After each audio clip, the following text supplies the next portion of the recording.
બસ દીકરાઓ ખાલી માની ભક્તિ કરો. માં બધા સુખ આલશે. ભલે થોડો સમય લેશે, થોડી કષ્ટી પડશે, ભક્તિ કરતા કરતા થોડી કષ્ટી પડશે, પણ માં હંમેશા એના દીકરાનું ધ્યાન રાખતી હોય. પણ દીકરો જો માં ઉપર ભરોસો ના રાખે ને તો એના જલ્દી પ્રમાણ તમારા જીવનમાં જોવા ના મળે.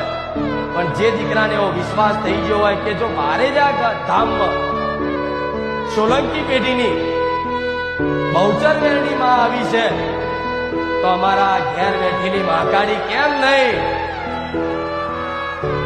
અમારા ઘેર બેઠેલી મેરડી કેમ નહીં, અમારા ઘેર બેઠેલી ચામુંડા કેમ નહીં, અમારા ઘેર બેઠેલી હરસિદ્ધિ